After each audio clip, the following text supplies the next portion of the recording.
گلشیفته فراهانی متولد 10 ژانویه 1983، بازیگر زن ایرانی.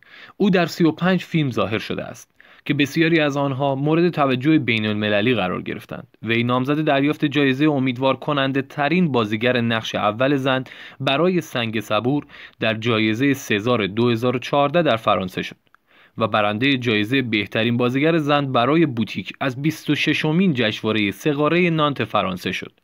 در سالهای اخیر او نقش‌های برجسته‌ای در فیلم‌های کارگردانان مشهور ایرانی و بین‌المللی از جمله اصغر فرهادی، بهمن قبادی، رسول ملاقالی‌پور، جیم جارموش و لیدی اسکات شد.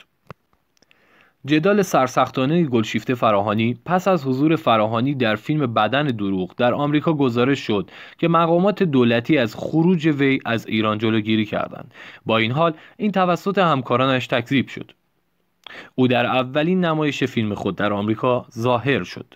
آخرین بازی وی در ایران درباره الی به کارگردانی اصغر فرهادی بود.